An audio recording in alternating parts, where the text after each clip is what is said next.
Me, Just me. why there is no in between. So This ain't my scene, I beg my leave. My face ain't clean, this is just me. Some ways I lean, escaping green. I state my dream, not in between. This ain't my scene, I beg my leave. My face ain't clean, this is just me. Some ways I lean, escaping green. No in between. this is just me. A sound, a style, a groove, a rhythm. No in between. I don't you have to say what you're giving. I'll move on, yeah, I'll move on. 1 minute, then I'm gone. I'm gone. So this is just me. It's a sound, it's a style, it's a groove, it's a rhythm. No in between. I don't you have to say what you're giving. I'll move on, yeah, I'll move on. 1 minute, then I'm 1 minute, then I'm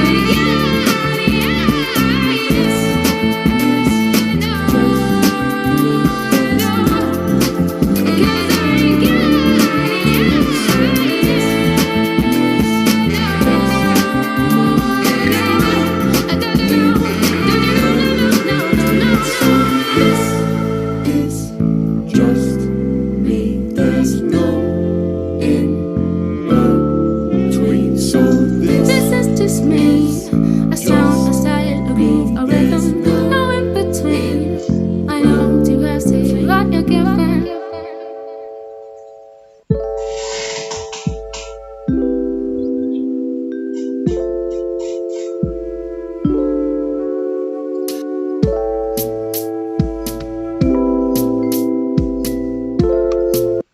Right, hi Facebook fans and YouTube people. It is so good to see you here again. Welcome to the one and only coffee shop show for entrepreneurs. I hope you are excited because we sure are. I am Nestine and this is Peter. We are the co-founders of Explore ProTech Entrepreneurial Haven. We are totally here with all of our amazing tribe members today, and they are ready to answer all your questions. All the questions that you ever had about entrepreneurship, this is the place to get real answers for all of them. So that is what we're doing today. We are running this again in a game show format. Me and Peter are asking the questions that our guests have sent in. If you have questions, pop them into the comments. We'll be more than happy to answer them for you. And then our hosts will put up their little hearts, or our tribe members will put up their little hearts if they are happy to actually answer the question, and we will cue the questions from there. So this is going to be absolutely amazing. Tribe members, are you excited? Yay! Here we go. Okay. Remember, after you answer a question, you need to say your name and your company name, right? So that people can get to know you. And also, please remember to pop your links onto Facebook and YouTube so that people can find you if they need you after the show. Okay. That said, there is one particular tribe member that is looking a little bit nervous, but very ready to rock all of your worlds. So, please can I introduce to you Mo Malele. Mo, on the previous episode, our fans asked if you could please share some poetry. And I heard by the grapevine that you might have some for us today. Just a little bit. Can you can see me? Can you hear me? Am I good to go? You are good to go. We cannot wait to hear this. Fantasticals. All right. So I'm going to go straight into it. So this piece is called Why I Write. And it's basically that. So it basically just tells a story of all the things that I'm passionate about and inspire me to write. So I'm going to go for it. Amazing. Thank you so much, Mo. Awesome. All right. So people often ask me why I write. Come up to me and ask me what gives me the precious right to write. I stand there awestruck that somebody wants to ask me that question. And I feel like a teacher because I finally get to teach a lesson. But I stand there looking into their face, through their eyes. Trying to realize about the story behind my lines. Trying to conjure up something so profound, so renowned, that it brings the deaf back to sound, the blind back to sight, and the dead back to life. but such profound and renowned words cannot be found. All I can say is I write for those that can't find a reason to live except my poetry. So they can read my lines, watch my signs, and find a reason to live. I write for all the little girls all over the world taught to be submissive to the world's definition of a woman. I write so all the single mothers can know it doesn't take a man to raise a man. And the answer to any question a child asks is yes, you can. I write so you can read. I write so the illiterate can learn to enunciate, articulate, and literate through my poetry. I write because I refuse to run. I write because I'm living proof of God's eternal truth. The promise he is making, the blessing he is giving, he will not be late in delivering. I write so those that legs can walk, those that voices can talk, the deaf can hear, the blind can see, those souls in captivity can be free, the lost be found, and the silenced have sound. I write so Judas knows he is forgiven.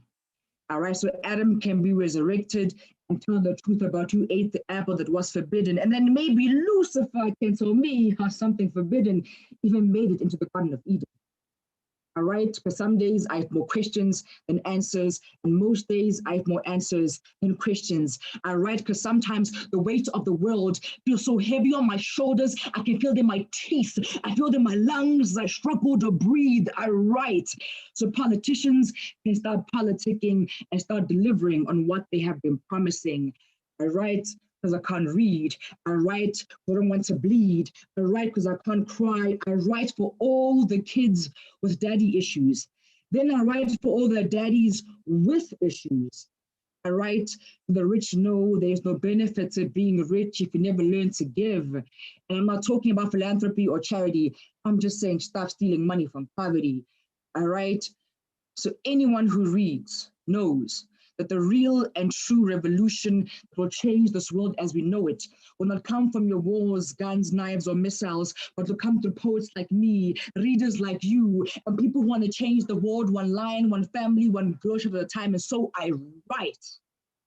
I write until I don't know the difference between reality or fiction, past or present. I write because most times it's all I can do. The only place where everything makes sense. Nothing is wrong. Black is beautiful. Woman is wonderful. When life is blissful and death is peaceful. Love lasts forever. Joy is our religion. Peace our philosophy. Love thy neighbor like you love yourself is our political policy. And hate is the only thing we bury 6 feet under. But mostly I write because if I ever live long enough to change the world, it will be one line, one family, one girl child, one son of man, one master plan, one heartbeat, one lung breathe, one blood bleed, one slit wrist, one comatose overdose, one step, one word, one phrase, one clause, one pause, one rand, one piece of land, one meal, one dream, one book, one hook, one subject, one course, one teacher, one preacher, one pastor, one child molester, one school, one department, one region, one section, one block, one province, one state, one county, one country, one continent, one hemisphere, one globe, one planet, one universe, one galaxy at a time. But mostly I write because if I ever live long enough to change the world, it should be all of that stuff combined into one life at a time. And until that day, I write. Thank you.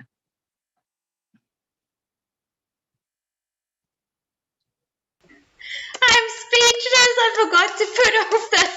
Ah, this is beautiful. Oh, Mo, that was so beautiful. And I actually recognized that one because that one was the one when I met you for the first time. That was the poem that I heard. It's amazing. Thank you I so thought I should much. pay homage. I thought I should pay homage to just like, pay homage to some of the old school stuff that you heard way back when you first heard of me doing poetry. So thanks.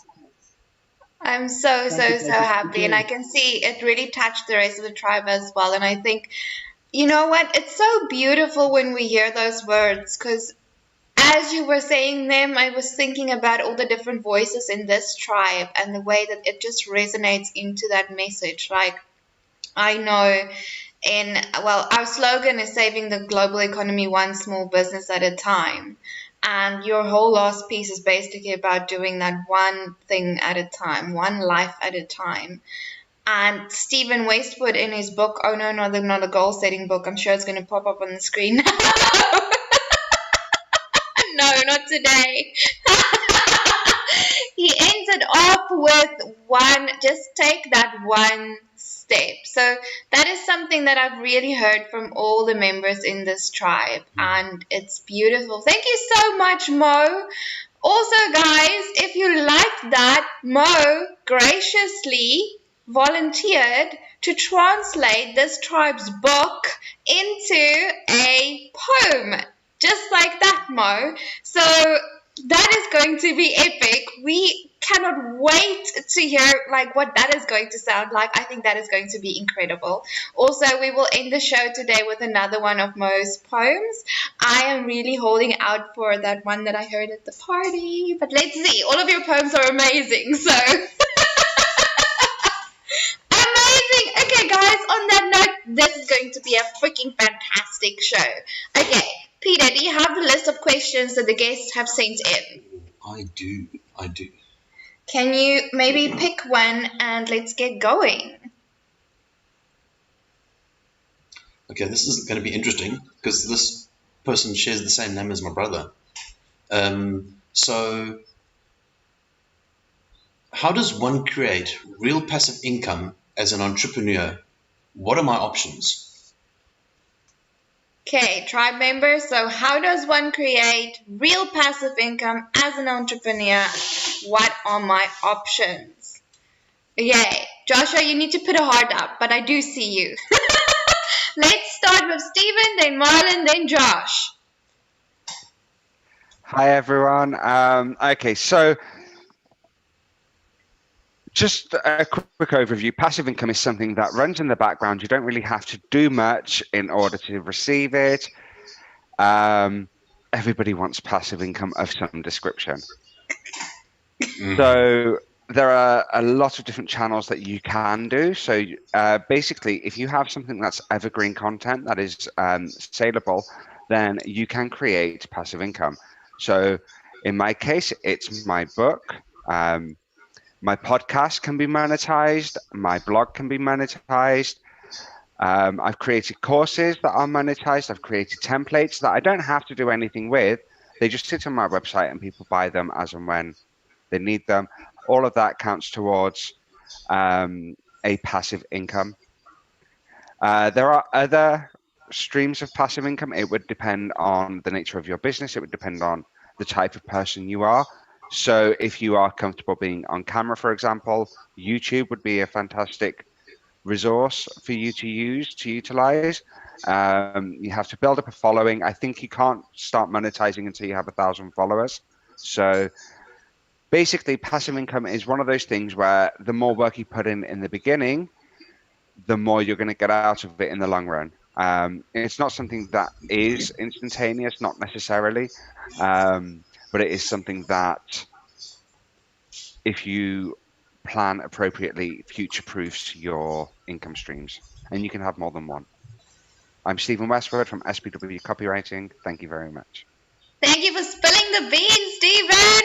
That is epic. Marlon, let's hear from you.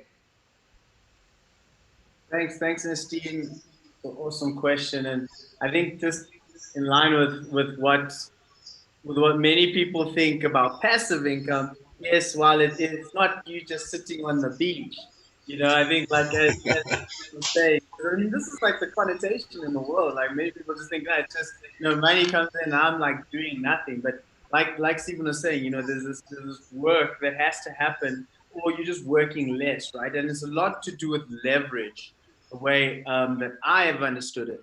And really, without having to repeat, it's like you can start maybe your business from an entrepreneurial point of view. Maybe your business starts at a point where you are the one that's doing a lot of the things, and then you leverage other people and slowly pull yourself out of the business. So then you are not the active one doing. So in other words, being able to just be hands off and everything runs and you're still earning the same amount of money. And it's about moving it from this active that you could actually be at home and doing nothing and you're still earning the same amount of money. So it's about building a system that works for you regardless of what you're doing. So then most of the time, what I've seen is like, you create a business that where you're running it and you're making it work and you're earning some income, and then you've got people in there that help you, and then you move out of that to another level where you can go and create other forms of income, and that's still coming. So I'm going to just end it right there. It's really just being able to use leverage in the right way and understanding where you're leveraging in order to do that. One of the easiest places to see that happen is property. So you can invest. I invest in a property. I have someone rent that property. They pay me money. And I've leveraged the bank and I've leveraged someone else doing it. That is a simple example of having to do it. So whenever I think of passive, I think of leverage. That's Marlon August's story advantage. That is an epic answer. I just love that example and like the way that you explain it with the leveraging. I have a question though, but I'll ask it after this. So do I. So I'll ask it after this too. Yeah, let's hear from Josh, and then we're gonna interrogate you a bit, Marlon. So in regards to passive income, probably the people that are most fluent at that would be digital marketers because of the contents that they have to present to people. For example, rich content. People love to pay for the things that what they like. Like, for example, if I was a blogger and I basically talked about cats all the time, and just cats this and cats that, I'm going to eventually have people that will follow that love cats as well. And, and just like how Steven said, you can monetize that. But also the best way to do passive income is actually through affiliated marketing. So if you was to have, for example, have a blog, for example, or your own website, you do your own ad placements. You could think of them as ad placements because it's no different from you doing, like, for example, CJ affiliates. CJ affiliates is the place where you can have companies put their their ads on your website, and of course it's pay per click. So depending on your traffic that you receive, of course, you'll come across that ad that's relevant to that individual. So of course, if I have like something for like paychecks or something on my website, and my website's about building businesses, okay, Paychecks is a payroll provider, right? So then of course, while they're looking to start their business, oh, look at that, conveniently there's an ad that says something about payroll. And then of course that click, pay per call, I just received $75 just for having someone click on that, and they were on that call for longer than 2 minutes. So of course, if you build it right and actually do your proper placements, some people would consider it as hard work at first, but it's all about being strategic at the same time. So you have to think, you have to strategize, and et cetera. So I definitely urge people to definitely look into Google Analytics because it's a free tool that basically teaches you how to be very analytical. But then there's some people that are born to be analytical. So it's like, it's all about that strategy. So there's that passive income. I like that. That is really cool, Joshua. I think you must do a tribe training session with us on affiliate marketing. That'll be so epic. I'm glad. You need to say your name and your company name. Oh, sorry. Joshua Chandler, and I'm the owner and CEO of Hoosier Web Posts, LLC. Epic! Thank you, Joshua. Okay, now let's interrogate Marlon. Do you want to go first? Well, this is not really a question. It's more of a statement that you guys can comment on. If you are looking to create passive income and you are slightly lost, I mean, there are entrepreneurs out there that are in so many different diverse areas of business and doing so many different things that when you talk about creating passive income, for each individual, it's going to be different. There are going to be those differences. My advice, which is more of a statement, is find a coach that can guide you through your specific process. All those processes are going to be different. It's not like there is a generic map. Like, oh, you want passive income? Here's the map. Follow this route. It's not that simple. So find somebody that you can trust. Find somebody that can guide you through the process. Find somebody that's done it before. and let them guide you through the process, because it's not as simple as following a roadmap. So Stephen, Marlon, Joshua, make sure your links are on Facebook and YouTube. If anyone can hook up with one of these three, passive income is in your future. Awesome. Okay, cool. My question, and this is like, Marlon like just gave me this idea of that I want to ask this question, but anyone can please comment on this. So talking about leveraging other people, employees, I feel like that was kind of the original kind of start of passive income. Is that still a thing currently? Is it looking the same as it did 100 years before? Like when it just started, people were leveraging like crazy, right? Because they were like slaves and stuff. But like in this day and age, like, do you think, should you rather go for the systems? And Peter's grunting because he's like, Nastine, how dare you? It's true, that's where it started. But now we have employees, and then we have the labor law, and then we have all of these courses of how to lead properly and how to manage properly. And I've never been able to figure it out. So I guess my question is, like, in terms of leveraging the types of stuff that you can leverage, would you rather say like go for leveraging your money, so making the money you already have work for you more, or digital assets? Is that what we're going for? Or is it still people? Is it called social capital now? Is it still the employment relationship that we're going for? So anyone want to comment on that very broad question? I'd like to chime in. So I think all of the above. It really depends on where you at, right? So if you're a small business, it might not be the smartest thing for you to go and take on a whole bunch of employees. I know a lot of, like, some big businesses now, they start with just leveraging other people. So they'll get in consultants, they'll get in freelancers, they'll get in those people, other entrepreneurs that they can let go of at any moment in time. There's no commitment there. Because obviously you mentioned, if you're employing, that's someone's livelihood and they're depending on you. So there's laws of that. So you want to be careful with how you set that up. And especially if you're looking past the 3-month term. Otherwise you're just doing like 3 months, and then I let you go, contracts, but it really just depends on how you want to set that up. Today, we're in this beautiful space where you've got these systems, right? So technically how I would do it is, and how I have been doing it is, you use the people to understand how they do it, and then you get them to sort of get that process in place, whether you're insourcing or outsourcing that. And then once you got it, you get a system to follow that, like a computer-based thing that can do that. And that person either moves into a different space, or they like move out of your business. So a lot of people people hire me so that they can actually replace me. And I love that type of model, because I go into people's businesses, set up their marketing, set it up in a way that bring in the systems so that they can employ the people and get themselves started. And then I come out. So yes, definitely use the systems, because today we've got them all. Use the people. That's a great way to go. But if you're going to use the people, you have to be very clear with what you want. And you got to be very clear with the direction you're going in. And then you set those up accordingly. So I hope that answers your question. Epic answer. Also, to add on to that, also you have to also take consideration to, first you must have structure within your business first. Don't ever go into any direction without structure first, because if you don't have structure, then people are going to notice it, and it's going to be obvious.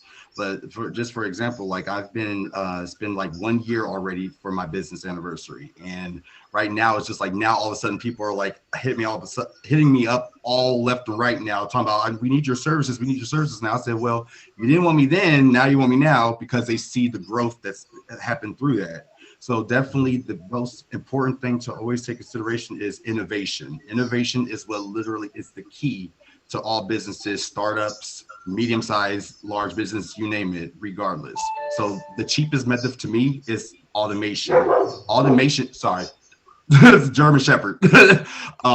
automation was the cheapest method for me. And I didn't have to worry about hiring anyone. Like literally my business works, it's on its own. Like it works for itself. And then of course, since with me doing that, then of course that puts more revenue in my pocket to where then eventually I can consider hiring somebody even, or bringing personality to my business, because, you know, you don't want to ever have your business look as if it's cold and heartless. And when I say that, like, you know, robotic, of course, but without automation all the time, but with that personality involved, it does make a difference when it comes to personality too. Epic. Thank you so much, Joshua. Amazing, amazing stuff. Mo, you had something to add. Yeah, well, so for me, this discussion is kind of twofold or two-pronged, because on the one end, I'm actually in a phase where I'm like all for automation. I'm embracing automation. But I still do think people are important. So for me, the conversation is two-pronged in terms of, and I think you mentioned at some point, you were like, is social capital still important? Are people still important? And for me, that's still important. I do believe it's important for us to upskill people. I think that automation is great, but it does have that sort of fork where it can leave a lot of our workforce behind. So I think it's important for us to ensure that as much as we're going into the future and automation is the new thing, we need to be upskilling our people and upskilling our employees, upskilling our freelancers, upskilling our cashiers, upskilling our security guards, upskilling the labor force to ensure that they can live and survive in an automated world where their jobs are technically becoming obsolete. You know, in a world where our drivers are not going to be drivers anymore because our cars are automated, what happens to those millions of people? That's why I say it's a much larger discussion. It's too prone. What excites me though about automation and about the fact that there is the space where some jobs are just genuinely going to be obsolete is that one creates a huge space for creators and people who can create something from nothing. So people who are malleable, adaptable, and can use existing infrastructures, existing inventions to level up and go to the next level and create something from nothing. But more importantly, I'm a big fan of the gig economy. I believe the gig economy is a way to upskill and level up a lot of, you know, the economic imbalances. The fact that you can have 2 or 3 different gigs in the same week because you have 2 or 3 different skills. You're multifaceted and you're a dynamic individual. So I'm a big fan of the gig economy and the freelance model. And I love, and that's for me, how I am sort of, you know, embracing it in my company as well. So I'm very much about the more freelancers, the better. Because then I'm running my business. The work that I get, we collaborate, we engage and network on that work, we deliver to clients, but you're running your own business, I'm running my business, but we still can deliver to clients collaboratively. So that's how I see employment evolving moving forward. That is so cool. Mo, maybe just quickly for those of us that obviously I know what it is, right? But for those of us that maybe don't, what is the gig economy? Just quickly. All right, so just quickly, the gig economy is like, you know, so it came from the term of like, you know, as a performer or whatnot, you get a gig, and in one night you could have like 10 different gigs. You get paid per gig, per hour, per set, or whatever. So when you take that into any and everything that we do as people, it's basically that I can write for everybody here. Like, literally, you know, Steven is a copywriter. He can literally do copy for everybody's business here. Marlon can do, you know, the advertising and like the story writing for everybody here. I can do music. Tasha can do DJing.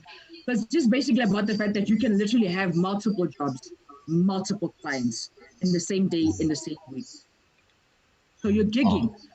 So you're a consultant, but you're gigging, right? I've been to a couple of gigs. Yeah. I love that. That is awesome. Thank you so much, Mo. I am loving the gig economy then, I think, because that's basically what we are. And that's why networking is so important, because it's literally like you become so agile and so flexible. You're like, okay, I need someone to do the cover of the book. Okay, awesome. I'm doing this of the book. I'm doing that. That's so cool. Megan, you had your hand up, and then Stephen Westwood is starting a revolution in the back. You said you guys must put your hearts up if you want to talk and not raise your hand in order to be able to speak. Let's just quickly hear from Megan and then we'll see what happens there. Okay, thanks, Nestine. Just wanted to weigh in on the automation point that Mo raised there and Joshua's processes. I think in response to Mo mentioning the relationships, the fact that people are still so important, and despite the fact that automation is going ahead at a steady rate, I think all of us in business realize how important human relationships are. And I'm in a space where I'm starting off my business, and I've been in business for the last 20 years. So it is not a matter of making away with those relationships either. It's a matter of finding the balance of automation versus relationships. So I think that is a critical thing to remember. And then also, Joshua mentioned the processes. Make sure you've got that in place. Definitely agree with that. But then also just making sure that you have a definitive plan for your business, because as you bring in an additional member or two into your space, you need to make sure that you're carrying across your plan for your business, so that the day that you decide to step back, that person carries your legacy forward, your dream forward. And I think that's quite important to remember as well. I actually really like that, because just by saying that there's each company has a dynamic, and it has a way of functioning, and that dynamic, even groups of people have dynamics. If somebody from the outside comes in and your dynamic is not strong, they change it. And you want your dynamic to be so strong that when they join, they are flexible and they go with the flow of your dynamic. So that is 100% vital. I think that is your very first step. Yeah. Spot on. Thank you, Megan.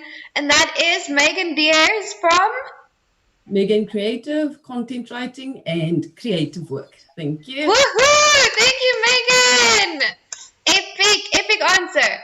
Okay, guys. Peter, do you want to pick a next question? Maybe something that Karen and Lindsay can talk about.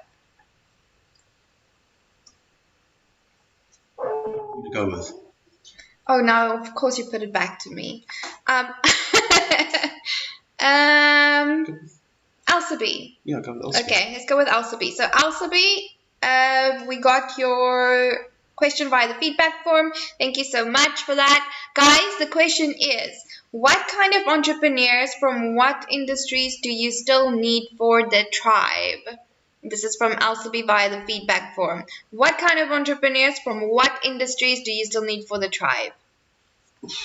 Let's hear from Stephen, and then we're going to force Karen to speak. No, she put her heart up by herself. Yay, this is a very exciting game show. Okay, Stephen, then Karen, then Megan. Let's go.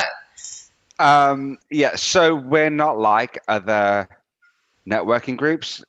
We are happy with any and every industry and every and any entrepreneur who is looking to build a relationship. Not looking to sell, looking to build a relationship that will help tribe mates in the future. Stephen Westwood, SBW Copywriting. Love that. Thank you, Stephen. Karen. What he said. Exactly what he said. It was about, anyone and everyone, really. It really is about that, because you actually get referrals and build relationships in the most places that you would never even think about. You know, when you stereotypically try and do it in your industry or whatever, you don't get referrals like that. It's just, it can be from really anyone. So that's the first thing. But also HR, please. Anyone that's in recruitment, HR, that kind of stuff. I would love to collaborate. And carrying on with what we said yesterday about power teams, there are certain dynamics in here that we should actually really look at who else we would like to form these power teams with. So there are, we can be a little bit strategic too, but it's not, doesn't mean that it's closed off to anyone else. Love that. Thank you, Karen. From Fascinating 7. Woohoo! That's Karen from Fascinating 7. Epic answer. Thank you, Karen. So guys, HR, please, if anyone knows anyone from HR, tell them about the tribe. Ask them if they want to come and join us. That'll be amazing. Also, like, maybe just quickly from my side before Megan gets to answer, IT, please, like IT. Anyone that knows anything about a computer, that would be amazing. Please. Thank you. Okay, let's hear from Megan. Thanks, Stephen. I think Stephen said quite a bit of it, but we forgot to add the coffee bit. I think that's a prerequisite. You enjoy drinking coffee with us? Let's do it. But just to stress what Stephen was saying, I've been part of the tribe for about 2 weeks now, and I've participated in a few events prior to that. I've met 5 or 6 writers within the group. I think the key thing to remember, it's not finding one of each species to join the tribe. It's about collaboration, joining in, sharing ideas, and basically being able to support one another. And if there are double ups of writers or tax practitioners, whatever the case might be, more reason to share ideas and join in. It's the more the merrier. And Love Megan, that. Thank you, Megan. thank you. Megan at Megan Creative. Thank you. Epic. I love that Joshua's so hand is much. still up. Joshua, do you want to speak or is your hand just up? Because you don't know how to put it down. I'm not even gonna lie. The dog kind of like threw me off for a second, so I was like, I kind of like missed the question because he was barking at something and I had missed it, so I apologize. But other than that, when it comes to like networking such as this, is like you have to also ultimately understand that we can't solve issues if we don't think and work as a collective. Collectively, that's the only way we can handle major issues, because one, in a way, it doesn't matter what ethnicity you are, what industry you're in, what gender you are. Divided we are weak, but together we are strong. So when it comes to like us working together, understand that's the only way we can accomplish and go through the fire together. In order for us to, we have to literally go through the fire together. We have to literally, like, it's the test of our resolve is what matters, because as human beings, emotionally, we are emotional creatures. And once we actually work together and emotionally, you know, become one, we overcome so much, you know, just like you and Dr. King, they walked all the way from Alabama all the way to Washington, D.C. That's over 1,000 miles walking in dress shoes at that. So I could, you know, that's back in the, I couldn't do it, but I'm just saying, like, that is, that's So like, basically you want us to walk together for a very long time. even virtually, we can walk virtually. We can all get on I do need to treadmills. start getting my steps in. We can all get on treadmills and just walk on virtual life. Figuratively speaking, Nestine, figuratively speaking. Be careful now. I wanted to touch on what Megan said as well. You know, in terms of having the same people, you know, a whole bunch of copywriters or whatever, it's not just for getting tips and that from other people. Not everybody resonates with everybody. At the end of the day, you know, you work with who you resonate with. So if somebody doesn't resonate with Stephen, they might resonate with Megan. So the more we have, the more we can refer in the tribe. And that's why I love this tribe, because there's no scarcity mindset. If you don't work with me, you know what, I got a great coach that I can refer you to. And I think that's what it's all about. We don't say, oh, there's one of us, we're in competition. We're not. We're all here to help each other. And we all know that you can't be all things to all people. So Yeah. Right. I actually also want to just quickly add on to what Karen's just said. Even though there are so many writers, all of us specialize in a very different way.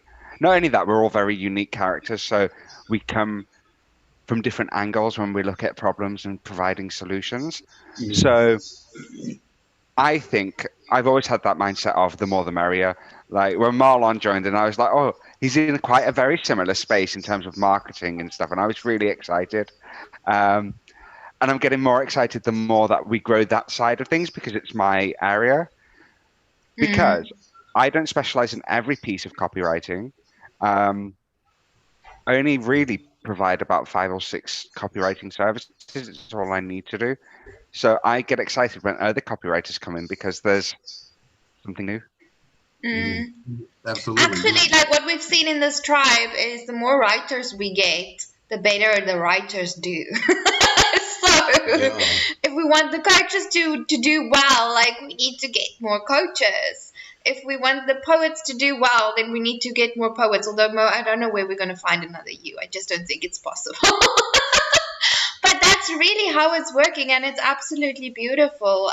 And it allows all of us to specialize, which allows all of us to kind of create that passive income. And that, none of us want to work for small change for the rest of our lives. Like, how do you not work for small change? You specialize. After specialization, what do? You create those passive income streams. Oh, how do you create the passive income streams? By having the people in the tribe that you can leverage. And that is basically what you all just said. So there. I love this tribe so much. You guys are amazing. Peter, do we have time for one more question before we hear from Mo again?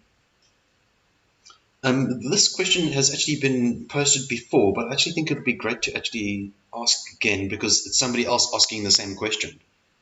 So Erica asks, teach me how to prioritize and plan my day, please.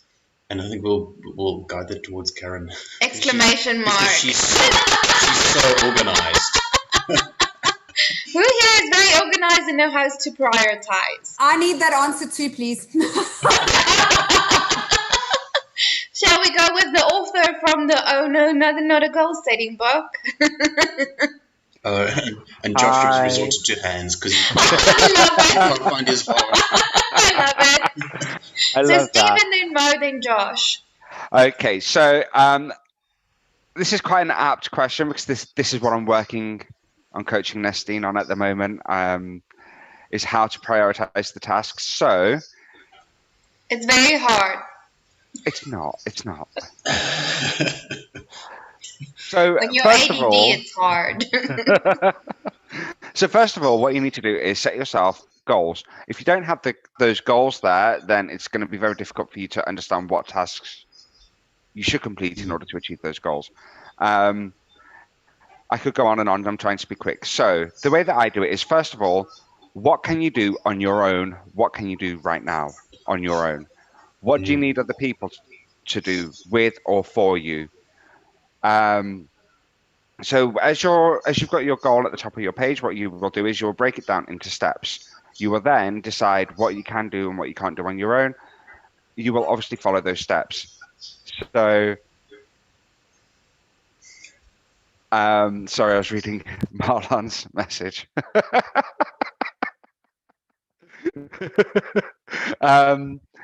Then where did I get to? Oh, then you've also got the what brings you money now, because obviously as an entrepreneur, that is your ultimate goal, is to get money. Excuse me. So what tasks can you do in a day that are working towards bringing you money? So you would prioritize those as well.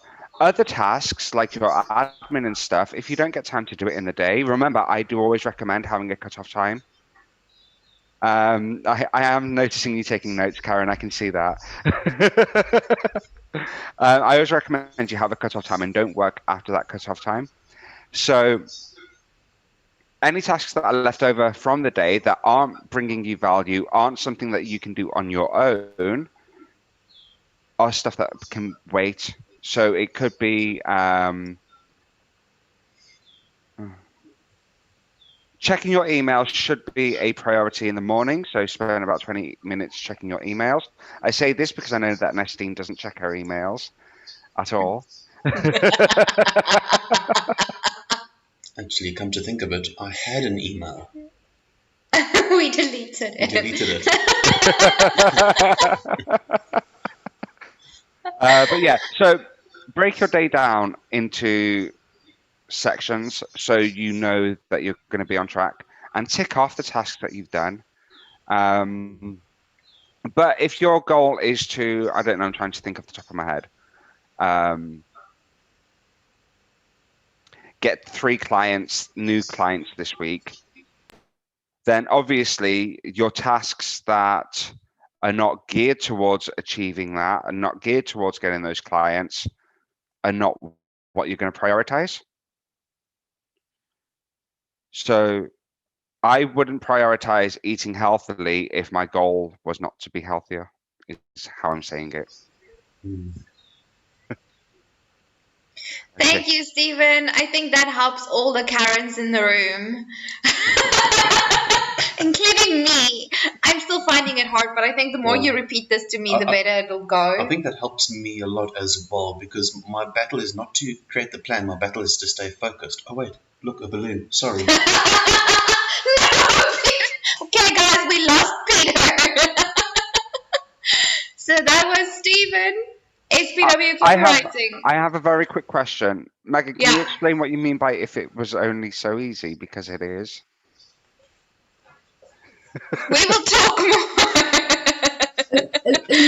Only once I can find the switch to my mic. I commented that because, as you know, I'm in pre-launch of my business. I'm busy studying. I'm trying to find my feet. I'm a mom and a wife, and all of those were lovely things as well. So for me, it's been a bit chaotic, let's be polite, over the last few months. And yeah, it makes sense what you're saying. I've also taken notes, so I will try and apply it. But it hasn't felt that easy over the last 8 months. Yeah, thank you, Megan. We'll work on it, Megan. We'll work on it. Don't worry. Hey, What's your networking personality, Megan? Say that again. What's your networking personality? I'm a Stephen Westwood. Oh, there you go. So, Stephen, you're going to have to coach. There we go. Karen thought for a minute she found another Karen. Let's say we want to wrap up, but you've been nominated by Karen to say something. So she says she can give a really cool answer. So please go for it, and then we'll wrap up and hear from Mo. This book, it's called Eat the Frog, and basically it explains to you how to set your goals for the day. And basically the worst thing you'd have to do first and the easiest thing you've got to do last. So if it's eating a frog first thing in the morning, eat the frog, get it out of the way, and then you structure your day according to most important to least important. So that's my my little nugget for the day. I would get too distracted chasing the tadpoles to find the frog. Peter found a balloon. Lindsay, where are you from? Yeah. I'm Lindsay. I'm the social media marketer from Just Being Lindsay C. That's beautiful. Thank you so much, Lindsay. Thank you, Karen. Okay, guys, this has been an epic episode. I, for one, have learned so much. Thank you so much for everyone that pitched in, all of you amazing people. Make sure your links are on Facebook and YouTube for the crowd. So if they want to get in touch, guys, if you're watching on Facebook and YouTube, you want to get in touch with any of these amazing people, they're all here for you. They will put their links up and you can contact them. Let's wrap up with another epic poem from our resident poet, Mo. What a do. So I don't know, Nestin, you said you had one that you wanted me to end with. I'm not sure which one that was, but I think I'm in your head, or that you were in my head. So I think I'm going to be ending with the one. So this is the one that you inspired me to write. Is that the one that you had, right? There we go. Yes, I love that one. I love it so much. Yeah. And the rest of these people haven't heard it yet, except for Stephen. Yeah, listen. So I literally, just before we got on here, I have to be honest, that it's still in this format. I'm a big believer in pen and pad. I'm old school writer. So I've got notebooks and highlighters, and I'm like a little kindergarten kid with pens, pads, and like colors and whatnot. So I literally had to just put it together onto like a document quickly so I could actually perform it just before we started here. So it's still quite raw, but it's good enough to share with the family here. Amazing! All right, so here it goes. So I still don't really have a name for it, but I am leaning towards economic warrior in homage to the tribe and to the story and the message. Here goes. Chaos creates opportunity for those who can see with impunity, the ones who can hear past the noise and see through the toys. the one who carry the economy in their hearts and wear it on their sleeves. They bleed so the rest of us can eat. Not ruled by greed because they understand that we all lose if they cheat. They stand at the forefront of the fire and bear the brunt of the heat. They don't crowdsource their self-esteem through tweets. Instead, they plant seeds and know they'll never really fully reap what they sow, but the trees will grow, the wind will blow, and change will show. This is for you. Yes, you. The economic warrior, stone cold soldier, tenacious small business owner, economic organ donor, who walk on water even when you are of little faith. They power through pain, push through the rain, go against the grain, break through chains, work through strain, never cower, faint, or fade. They take pride in what they have made, the sacrifices laid, and lives they have changed. They talk when their voices are shaking. They walk when blinded by the unknown. They act when paralyzed by instability. They bet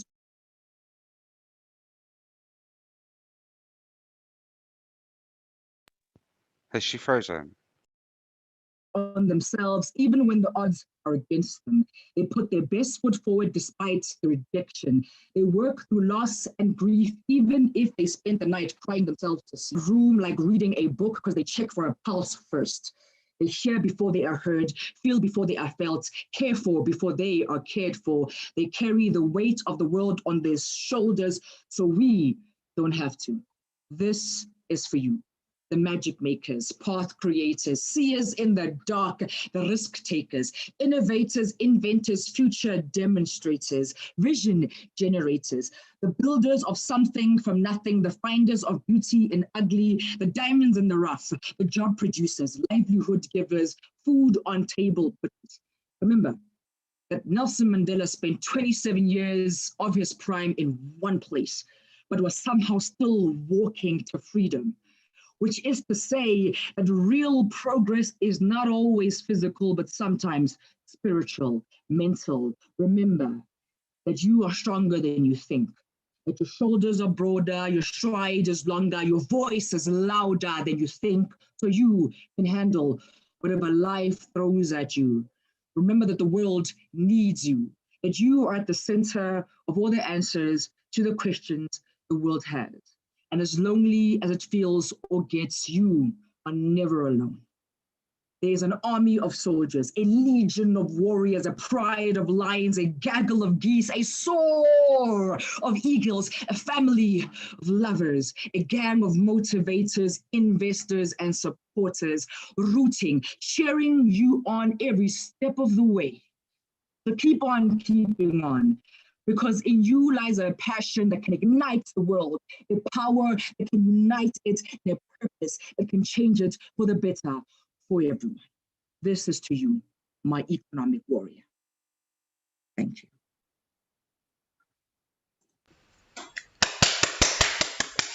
Oh, Mo, that is so lovely. It is amazing. I love it so much. Thank you so much for writing that for our economic warriors.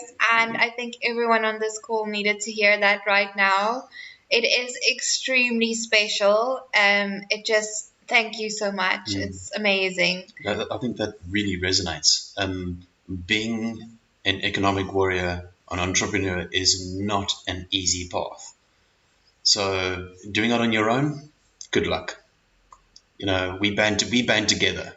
There's strength in numbers, and I think, Mo, your words just they sum it up. I don't think there's much more to add.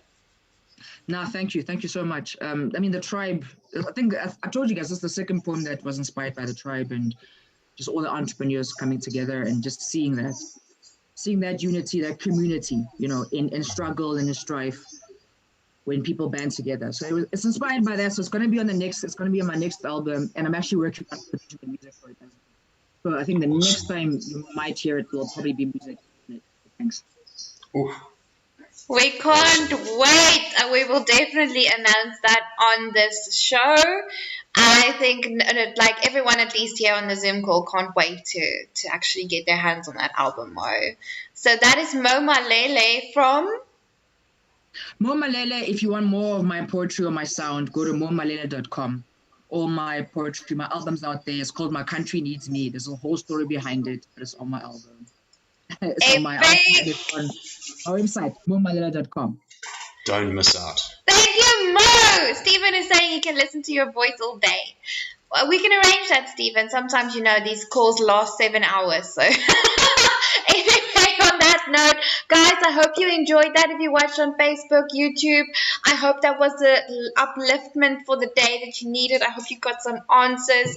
If you still have questions for us, pop it into the comments. If you need to get even more help, like get in contact with these guys. They put their links, everything for you on YouTube, on Facebook. Get in touch with them and they will gladly help you.